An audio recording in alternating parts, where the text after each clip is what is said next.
नमस्कार दोस्तों, स्वागत है आपका वनडे एग्जाम सेंटर में। दोस्तों, आज के वीडियो में हम लोग बीए 4 सेमेस्टर हिंदी का जो पेपर है जिसका नाम है हिंदी अनुवाद, इससे संबंधित एक सब्जेक्टिव मॉडल पेपर का अध्ययन करेंगे। ये हमारा तीसरा सब्जेक्टिव मॉडल पेपर है। इसके पहले हम लोगों ने 2 और मॉडल पेपर कर लिया है। अगर आपने उसको नहीं देखा है तो आप हमारे प्लेलिस्ट में जाकर के देख सकते हैं। आपका ये मॉडल पेपर कुल 3 खंड में विभाजित है, खंड अ, खंड ब और खंड स। एक एक करके यहाँ पर हम लोग तीनों खंडों का अध्ययन करेंगे। हम लोग जानेंगे कि इसमें आपसे क्या पूछा गया है और इसका उत्तर आपको किस प्रकार से लिखना होगा। पहला खंड अ है, इसमें आपसे अति लघु उत्तरीय प्रश्न पूछा गया है और प्रत्येक प्रश्न का उत्तर आपको अधिकतम 50-50 शब्दों में यहाँ पर देना होगा। देख लेते हैं कि इसमें आपसे क्या पूछा गया है। पहला प्रश्न है, समांतर कोष के महत्व पर टिप्पणी लिखिए। समांतर कोष का क्या महत्व होता है उसी के बारे में आपको बताना है। तो उत्तर में आप लिखेंगे कि समांतर कोष लेखन को प्रभावशाली और विविधतापूर्ण बनाने का एक सशक्त साधन है। यानी समांतर कोष के माध्यम से लेखक जो होता है अपने लेखन को प्रभावी बनाता है और विविधतापूर्ण बनाता है। इसका महत्व जो है निम्नलिखित है, एक एक करके इसका अध्ययन हम लोग करेंगे। पहला महत्व है शब्द चयन, यानी यह शब्द चयन में सहायता प्रदान करता है। एक ही शब्द की बार बार पुनरावृत्ति को रोककर भाषा को सुंदर बनाता है। दूसरा जो महत्व है वो है सटीकता। इसके प्रयोग से लेखक संदर्भ के अनुसार सटीक और प्रभावशाली शब्द जो है चुन पाता है। तीसरा जो महत्व है वो है ज्ञान वृद्धि। यह शब्दावली बढ़ाता है और समानार्थों को विलोम शब्दों के सूक्ष्म अंतर को स्पष्ट करता है। इतना आपको इसके उत्तर में लिखना होगा। अब आगे बढ़ते हैं, दूसरा प्रश्न देख लेते हैं। इसमें आपसे पूछा गया है कि अनुवाद की समीक्षा के उद्देश्य बताइए। अनुवाद की समीक्षा के कौन कौन से उद्देश्य होते हैं इसके बारे में आपको बताना है। तो उत्तर में आप लिखेंगे कि अनुवाद की समीक्षा का मुख्य उद्देश्य मूल पाठ के अर्थ और संदेश की सटीकता सुनिश्चित करना है। यानी मूल पाठ में जो अर्थ है और जो संदेश है दोनों की सटीकता को सुनिश्चित करना ही इसका उद्देश्य होता है। यह प्रक्रिया अनुवाद में भाषाई सहजता और प्रवाह लाती है ताकि लक्ष्य भाषा में मौलिक रचना जैसा प्रतीक हो। यानी इसके माध्यम से सुनिश्चित किया जाता है कि जो लक्ष्य भाषा में अनुवाद किया गया है वो भी मौलिक रचना के जैसा प्रतीक हो। इसके अतिरिक्त समीक्षा व्याकरणिक त्रुटियों को दूर करने, पारिभाषिक शब्दों के सही चयन और शैलीगत एकरूपता बनाए रखने के लिए अनिवार्य है, जिससे अनुवाद विश्वसनीय और गुणवत्तापूर्ण बनता है। इतना आपको इसके उत्तर में लिखना होगा। अब आगे बढ़ते हैं, तीसरा प्रश्न है। इसमें आपसे पूछा गया है कि अनुवाद की प्रक्रिया में समतुल्यता के सिद्धांत को स्पष्ट कीजिए। यानी समतुल्यता का सिद्धांत अनुवाद की प्रक्रिया में क्या भूमिका निभाता है इसके बारे में आपको बताना है। तो उत्तर में आप लिखेंगे कि अनुवाद में समतुल्यता का सिद्धांत वह आधार है जो मूल भाषा और लक्ष्य भाषा के बीच अर्थ, प्रवाह और संदेश की समानता सुनिश्चित करता है। इसका जो मुख्य उद्देश्य होता है वो मूल पाठ के भाव और संरचना को दूसरी भाषा में इस प्रकार ढालना है कि पाठक को वही अनुभव प्राप्त हो जो मूल पाठक को प्राप्त हुआ था। यानी मूल ग्रंथ को पढ़ने के बाद पाठक को जैसा लगा था, अनुदित ग्रंथ को पढ़ने के बाद भी पाठक को उसी प्रकार से लगना चाहिए। यह केवल शब्दों का रूपांतरण नहीं बल्कि सांस्कृतिक और भाषाई सामंजस्य की प्रक्रिया है जिससे अनुवाद सटीक, स्वाभाविक और अर्थपूर्ण बनता है। इतना आपको इसके उत्तर में लिखना होगा। अब आगे बढ़ते हैं, चौथा प्रश्न है। इसमें आपसे पूछा गया है कि संस्कृतियों के विकास में अनुवाद की भूमिका पर संक्षिप्त टिप्पणी लिखिए। तो उत्तर में आप लिखेंगे कि संस्कृतियों के विकास में अनुवाद एक सेतु की तरह कार्य करता है जो विभिन्न सभ्यताओं के बीच ज्ञान, विज्ञान और विचारों का आदान प्रदान सुलभ बनाता है। इसके माध्यम से एक संस्कृति के उत्कृष्ट साहित्य और दूसरी परंपराएं दूसरी संस्कृति तक पहुंचती हैं, जिससे वैश्विक भाईचारा और वैचारिक समृद्धि बढ़ती है। अनुवाद ने ही प्राचीन दर्शन और आधुनिक तकनीकी को भाषाई सीमाओं से निकालकर दुनिया भर में प्रसारित किया है, जिससे संस्कृतियों में सहिष्णुता और समावेशी विकास संभव हो सका है। इतना आपको इसके उत्तर में लिखना होगा। अब पांचवा प्रश्न देख लेते हैं। इसमें आपसे पूछा गया है कि सृजनात्मक साहित्य का आशय स्पष्ट कीजिए। यहाँ पर स्पष्ट कर लीजिएगा, सृजनात्मक साहित्य का आशय स्पष्ट कीजिए पूछा गया है। तो उत्तर में आपको लिखना है कि सृजनात्मक साहित्य से आशय उस लेखन से है जो लेखक की कल्पना, मौलिकता और संवेदना पर आधारित होता है। यह केवल तथ्यों का विवरण न होकर मानवीय भावनाओं और अनुभवों की कलात्मक अभिव्यक्ति है। कविता, कहानी और उपन्यास इसके प्रमुख उदाहरण हैं जिनका मुख्य उद्देश्य पाठक को रसानुभूति कराना और भाषाई सौंदर्य के माध्यम से प्रभावित करना होता है। इतना आपको इसके उत्तर में लिखना होगा। अब अगला खंड ब है। इसमें आपसे लघु उत्तरीय प्रश्न पूछा गया है और प्रत्येक प्रश्न का उत्तर आपको अधिकतम 200 शब्द में यहाँ पर देना होगा। देख लेते हैं कि इसमें आपसे क्या पूछा गया है। दूसरा प्रश्न है, पारिभाषिक शब्दावली के स्वरूप को समझाइए। पारिभाषिक शब्दावली का स्वरूप क्या होता है, इसी के बारे में आपको बताना है। तो उत्तर में आप लिखेंगे कि पारिभाषिक शब्दावली का स्वरूप सामान्य भाषा से भिन्न और विशिष्ट होता है। इसका मुख्य कार्य किसी विशेष विषय जैसे विज्ञान हो गया, विधि हो गया, दर्शन हो गया या वाणिज्य हो गया, इसके सटीक अर्थ को व्यक्त करना होता है। इसके स्वरूप की प्रमुख विशेषताएं निम्नलिखित हैं। एक एक करके पारिभाषिक शब्दावली के स्वरूप की जो विशेषता होती है उसका अध्ययन हम लोग करेंगे। पहला है अर्थ की निश्चितता, यानी पारिभाषिक शब्दों के अर्थ जो होते हैं वो निश्चित होते हैं। पारिभाषिक शब्द का अर्थ संदर्भ के अनुसार बदलता नहीं है, इसकी सीमाएं परिभाषित होती हैं, जिससे इसमें संदिग्धता या अनेकार्थता का अभाव होता है और इसका अर्थ जो होता है वो निश्चित होता है। दूसरा है अभिधात्मकता। ये शब्द जो हैं लक्षणा या व्यंजना के बजाय केवल अभिधा प्रकट करते हैं, सीधा अर्थ ये प्रकट करते हैं। इनमें भावुकता या अलंकार के स्थान पर बौद्धिक स्पष्टता होती है। तीसरा जो है वो है अर्थ संकुचन, यानी जो इनका अर्थ होता है पारिभाषिक शब्दों का वो संकुचित हो जाता है। सामान्य भाषा का कोई शब्द जब किसी विशेष शास्त्र के लिए नियत कर दिया जाता है तो उसका अर्थ संकुचित और विशिष्ट हो जाता है। जैसे सामान्य जीवन में बल का अर्थ शक्ति हो सकता है, लेकिन भौतिक में इसका एक निश्चित सूत्र और अर्थ होता है। अगला देख लेते हैं। चौथा है निर्माण प्रक्रिया। इसका जो निर्माण होता है पारिभाषिक शब्दों का वो उपसर्ग के माध्यम से, प्रत्यय या धातु के मेल से नए शब्द बना करके किया जाता है, या विदेशी शब्दों को अनुकूलित करके भी इसका निर्माण किया जाता है। अंत में हम लोग निष्कर्ष लिखेंगे और निष्कर्ष में आपको लिखना है कि पारिभाषिक शब्दावली विचारों की शुद्धता, संक्षिप्तता और तार्किकता का आधार है, जो ज्ञान विज्ञान के संचार को सुगम बनाती है। इतना आपको इसके उत्तर में लिखना होगा।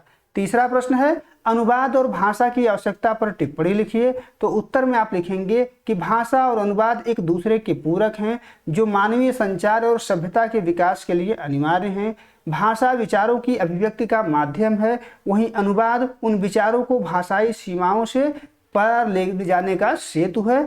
इसके बाद आपको लिखना है भाषा की आवश्यकता क्या है। तो भाषा की पहली आवश्यकता है अभिव्यक्ति का माध्यम।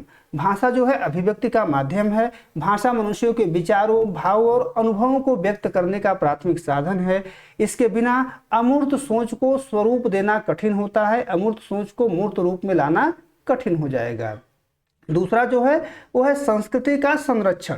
भाषा किसी भी समाज की सांस्कृतिक विरासत, लोकगीतों और इतिहास को संजो कर रखती है और उसे अगली पीढ़ी तक पहुंचाती है, यानी इसके माध्यम से संस्कृति का संरक्षण किया जाता है। तीसरी जो आवश्यकता है वो सामाजिक जुड़ाव के लिए है। भाषा समाज के व्यक्तियों के बीच संवाद स्थापित कर उन्हें एक सूत्र में पिरोती है, जिससे आपसी सहयोग और सामंजस्य बढ़ता है। चौथी आवश्यकता बौद्धिक विकास को लेकर के है। शिक्षा और ज्ञानार्जन के लिए भाषा आधारशिला है। यह तार्किक सोच और विश्लेषण की क्षमता विकसित करती है। अब देख लेते हैं कि अनुवाद की आवश्यकता क्यों है। अनुवाद की पहली आवश्यकता इसलिए है भाषाई बाधाओं के निवारण के लिए। विश्व की विभिन्न भाषाओं के बीच संवाद की कमी को अनुवाद ही दूर कर सकता है, जिससे ज्ञान का वैश्विक स्तर पर आदान प्रदान संभव होता है। दूसरा आवश्यकता ज्ञान के प्रसार के लिए है। विज्ञान, दर्शन और तकनीकी के क्षेत्र में हुए आविष्कारों को अपनी मातृभाषा में समझने के लिए अनुवाद जो होता है वो अपरिहार्य है, अनिवार्य होता है। तीसरी जो आवश्यकता है वो सांस्कृतिक समन्वय के लिए है। अनुवाद के माध्यम से ही हम दूसरे देशों के साहित्य और जीवन मूल्यों को समझ पाते हैं, जिससे वैश्विक स्तर पर सहिष्णुता और भाईचारा बढ़ता है। चौथा देख लेते हैं। चौथी आवश्यकता है व्यापार और कूटनीति के लिए। आज के वैश्वीकरण के युग में अंतर्राष्ट्रीय व्यापार, पर्यटन और राजनीतिक संबंधों को सुचारू रूप से चलाने के लिए अनुवाद एक अनिवार्य आवश्यकता है। अंत में हम लोग निष्कर्ष लिखेंगे और निष्कर्ष में आपको लिखना है कि यदि भाषा विचारों का घर है तो अनुवाद उस घर के द्वार खोलता है, ताकि दुनिया भर का ज्ञान और प्रकाश उसमें प्रवेश कर सके। इतना आपको इसके उत्तर में लिखना होगा। अब खंड 100 है, इसमें आपसे दीर्घ उत्तरीय प्रश्न पूछा गया है और प्रत्येक प्रश्न का उत्तर आपको अधिकतम 500 शब्दों में देना होगा। देख लेते हैं कि इसमें आपसे क्या पूछा गया है। चौथा प्रश्न है इसमें, अनुवाद को परिभाषित करते हुए मशीनी अनुवाद की आवश्यकता बताइए। तो सबसे पहले आपको बताना है कि अनुवाद होता क्या है, फिर मशीनी अनुवाद की आवश्यकता क्या है, इसके बारे में आपको बताना है। तो अनुवाद एक ऐसी भाषाई प्रक्रिया है जिसके माध्यम से एक भाषा यानी स्रोत भाषा में व्यक्त विचार, संदेश और अर्थ को दूसरी भाषा, जिसको लक्ष्य भाषा कहा जाता है, में इस प्रकार परिवर्तित किया जाता है कि जो स्रोत भाषा का मूल भाव रहता है वो सुरक्षित रहे। अनुवाद केवल शब्दों का प्रतिस्थापन नहीं होता बल्कि सांस्कृतिक और वैचारिक संक्रमण भी होता है, इसको अनुवाद कहा जाता है। यानी जब हम एक भाषा में व्यक्त विचार को दूसरी भाषा में व्यक्त करते हैं बिना किसी विचार के परिवर्तन को, तो उसी को अनुवाद के नाम से जाना जाता है। अब देख लेते हैं कि मशीनी अनुवाद क्या है और उसकी आवश्यकता क्या है। मशीनी अनुवाद से तात्पर्य कंप्यूटर या सॉफ्टवेयर द्वारा एक भाषा के पाठ को दूसरी भाषा में स्वचालित रूप से रूपांतरित करने की प्रक्रिया से है। आधुनिक युग में सूचनाओं के असीमित विस्तार ने मशीनी अनुवाद को अपरिहार्य बना दिया है। इसकी प्रमुख आवश्यकताएं निम्नलिखित हैं। पहली जो आवश्यकता है तीव्र गति और समय की बचत है। मानवीय अनुवादक एक दिन में सीमित शब्द ही अनुदित कर सकता है, जबकि जो मशीन होता है, जो मशीनों के उपकरण होते हैं जैसे गूगल ट्रांसलेट हो गया, डीप एल हो गया, पलक झपकाते ही हजारों पृष्ठों का अनुवाद कर सकते हैं। आपातकालीन स्थितियों और तत्काल सूचना प्राप्ति के लिए यह अत्यंत आवश्यक है। अब दूसरी देख लेते हैं। दूसरा है सूचना का वैश्वीकरण। इंटरनेट पर उपलब्ध ज्ञान का अधिकांश हिस्सा अंग्रेजी या कुछ अन्य चुनिंदा भाषाओं में है। मशीनी अनुवाद आम जनमानस के लिए इस ज्ञान के द्वार को खोलता है। इसके माध्यम से एक छात्र या शोधकर्ता अपनी मातृभाषा में वैश्विक शोध पत्रों का सारांश समझ सकता है। अब तीसरा देख लेते हैं। तीसरा है व्यापारिक और कूटनीतिक विस्तार। वैश्विक व्यापार में ई कॉमर्स वेबसाइटों को अपने उत्पादों का विवरण दर्जनों भाषाओं में देना पड़ता है। हर छोटे बदलाव के लिए मानवीय अनुवादक पर निर्भर रहना खर्चीला और धीमा हो सकता है। मशीनी अनुवाद यहाँ रियल टाइम समाधान प्रदान करता है। चौथा देख लेते हैं। चौथा है प्रशासनिक और तकनीकी दस्तावेजीकरण। सरकारी नियमों, तकनीकी मैनुअल और सॉफ्टवेयर की लोकलाइजेशन यानी कि स्थानीयकरण के लिए मशीनी अनुवाद प्राथमिक आधार प्रदान करता है। हालांकि अंतिम रूप देने के लिए मानवीय संपादन की आवश्यकता होती है, लेकिन मशीन शुरुआती भारी कार्य को आसान कर देता है। पांचवा देख लेते हैं। लागत में कमी है। बड़े स्तर के अनुवाद प्रोजेक्ट्स के लिए मानवीय अनुवादकों की टीम बहुत महंगी हो सकती है। मशीनी अनुवाद लागत प्रभावी है और यह प्राथमिक स्तर पर अनुवाद की एक बुनियादी संरचना तैयार कर देता है। अंत में हम लोग निष्कर्ष लिखेंगे और निष्कर्ष में आपको लिखना है कि मशीनी अनुवाद मानवीय अनुवाद का विकल्प नहीं बल्कि उसका सहयोगी है। जहां साहित्य और संवेदना के स्तर पर मनुष्य की आवश्यकता है, वहीं डेटा की विशाल मात्रा और त्वरित संचार के लिए मशीनी अनुवाद आधुनिक समय की अनिवार्य मांग है। इसने दुनिया को एक ग्लोबल विलेज बनाने में महत्वपूर्ण भूमिका निभाई है। इतना आपको इसके उत्तर में लिखना है। पांचवा प्रश्न है अनुवाद के संपादन की प्रक्रिया और इसकी चुनौतियों पर प्रकाश डालिए। अनुवाद के संपादन की क्या प्रक्रिया है और क्या क्या इसमें चुनौतियां हैं, इसके बारे में आपको बताना है। तो उत्तर में आप लिखेंगे कि अनुवाद प्रक्रिया में संपादन वह अंतिम और अनिवार्य चरण है जो अनुदित पाठ को परिष्कृत कर उसे प्रकाशन या प्रयोग के योग्य बनाते हैं। यह मूल पाठ और अनुदित पाठ के बीच की विसंगतियों को दूर कर गुणवत्ता सुनिश्चित करने की प्रक्रिया है। यानी अनुवाद संपादन में ही जो अनुदित पाठ होता है उसकी विसंगतियों को दूर किया जाता है और उसके गुणवत्ता को सुनिश्चित किया जाता है। अब अनुवाद संपादन की प्रक्रिया को देख लेते हैं। इस प्रक्रिया में कुल 3 चरण होता है। इन 3 चरणों में इसको संपन्न किया जाता है। पहला चरण है तुलनात्मक जांच। संपादक सबसे पहले स्रोत भाषा और लक्ष्य भाषा के पाठों का आमने सामने रखकर मिलान करता है। इसका उद्देश्य यह देखना होता है कि मूल पाठ का कोई अंश छूट तो नहीं गया और अर्थ का अनर्थ तो नहीं हुआ है। यानी पहले चरण में तुलनात्मक जांच किया जाता है। जो दूसरा चरण होता है इसमें भाषाई एवं व्याकरणिक सुधार किया जाता है। इस चरण में लक्ष्य भाषा की शुद्धता पर ध्यान दिया जाता है। इसमें वर्तनी, व्याकरण, वाक्य संरचना और विराम चिन्हों की त्रुटियों को सुधारा जाता है। संपादक यह सुनिश्चित करता है कि पाठ बोझिल न लगे और उसमें प्रवाह बना रहे। तीसरा चरण देख लेते हैं।